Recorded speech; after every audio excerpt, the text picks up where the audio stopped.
Hi everyone, कशा आहात सगळे मजेत ना? Life of Adiraj and mamma चॅनलच्या एक नवीन ब्लॉगमध्ये मी तुमच्या सगळ्यांचं खूप स्वागत करते. आज काही स्पेशल डे नाही किंवा कुठं मोठं सण उत्सव नाही, पण मी लॉंग ब्लॉगमधून तुमच्यासोबत जास्त कनेक्ट राहता येतं म्हणून आजचा ब्लॉग शूट करते. शॉर्ट व्हिडिओमधून इतकं सगळं बोलता येत नाही आणि इतकं सगळं शेअर सुद्धा करता येत नाही. आज आमच्या घरी नवनाथ पोथीची समाप्ती आहे, त्यामुळे आज आम्ही 9 मुलं जेवायला वगैरे बोलवणार आहोत. त्यामुळे मी आजच्या ब्लॉगमधून आमच्या घरातलं सगळं वातावरण तुमच्यासोबत शेअर करणार आहे. आज दिवसभरात मी काय काय करते आणि आज आमच्याकडे काय काय होतं हे सुद्धा मी तुम्हाला ब्लॉगमधून दाखवणार आहे. लॉंग व्हिडिओमधून तुमच्याशी जास्त कनेक्ट राहण्यासाठी मी हा ब्लॉग शूट करते, त्यामुळे हा ब्लॉग शेवटपर्यंत नक्की. सगळ्यात आधी दारात सुंदर रांगोळी काढून दिवसाची सुरुवात करते, कारण एकदा घरात गेलं की मग पटकन स्वयंपाक करता येतो. आणि आधी घरातून बाहेर येण्या अगोदर ही रांगोळी काढून मी पूर्ण केली. वेळ कमी असल्यामुळे छोटीशीच रांगोळी काढली होती. पारायणाची सांगता म्हटले की देवाला नैवेद्य दाखवण्यासाठी वेगवेगळे पदार्थ बनवले जातात. आज मी सांबर, भात, लापशी आणि वडे बनवणार होते. गॅसवर दोन्ही कुकरमध्ये एकामध्ये डाळ आणि एकामध्ये भात मी लावला होता. त्यानंतर सांबर बनवण्यासाठी सगळं साहित्य लागतं ते असं एका साईडला काढून घेतलं, म्हणजे मला बनवायला सोपं जाईल.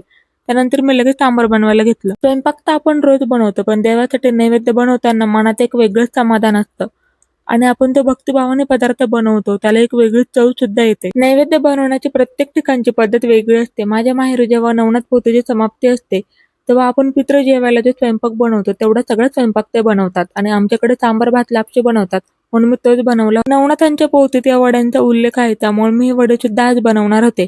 यासाठी डाळ मी सकाळीच भिजत घातली होती. 4 ते 5 तास ती चांगली पाण्यात भिजली. त्यानंतर मिक्सरमधून पाणी न टाकता ती वाटून घेतली आणि त्याचे लगेच वडे बनवायला घेतले. हे वडे बनवायला मला खूप वेळ लागला, पण ते झाले इतके टेस्टी ना का मुलांना ते खूप आवडीने खाल्ले, कारण ते फक्त मिठाचे होते. त्यामुळे सगळ्या मुलांना ते खूप आवडीने खाल्ले. पारायण वाचताना प्रत्येक दिवसाला एक वेगळी अनुभूती येते आणि शेवटचा दिवस आल्यावर एवढे 9 दिवस कसे गेले तेच कळत नाही. बाकीची सगळी तयारी मी केली होती. वडे, सांबर, त्यानंतर भात ते सगळं मी बनवलं होतं, पण लापशी थोडी जास्त क्वांटिटीमध्ये असल्यामुळे ती मला काही बनवणं पॉसिबल नव्हतं, म्हणून माझ्या सासूबाईंनी ती बनवली. हे काम मात्र मी त्यांच्याकडेच दिलं होतं, कारण त्या खूप छान लापशी बनवतात. गोड पदार्थ बनवताना त्यामध्ये सगळं व्यवस्थित पडलं पाहिजे आणि तो चांगला सुद्धा झाला पाहिजे, त्यामुळे ज्यांना अनुभव आहे त्यांनीच तो बनवणं योग्य राहील. म्हणून माझ्या सासूबाईंना म्हटलं लापशी मात्र तुम्हीच बनवा आणि त्यांनी ती खूप छान बनवली होती. इकडे आदिराज हॉलमध्ये टीव्ही बघत होता आणि सावी दीदीसोबत खेळत सुद्धा होता.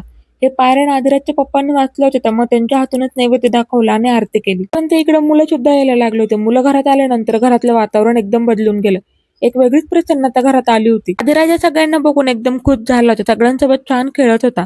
सगळी मुलं आल्यानंतर त्यांना खाली बसवलं, गंध लावला आणि छोटे छोटे हार घातले आणि जेवणाला सुरुवात केली. आदिराजला सुद्धा सगळ्यांसोबत जेवण करायचं होतं, त्यामुळे त्यालाही त्यांच्यासोबत जेवायला बसवलं. आजच्या ब्लॉग मधून तुम्हाला सुद्धा थोडा भक्तीचा आणि प्रसन्न वातावरणाचा अनुभव आला असेल अशी आशा करते. आजच्या ब्लॉग मधून नवनाथ पारायणाची सांगता आणि सगळं वातावरण तुमच्यासोबत शेअर करावं असं वाटलं.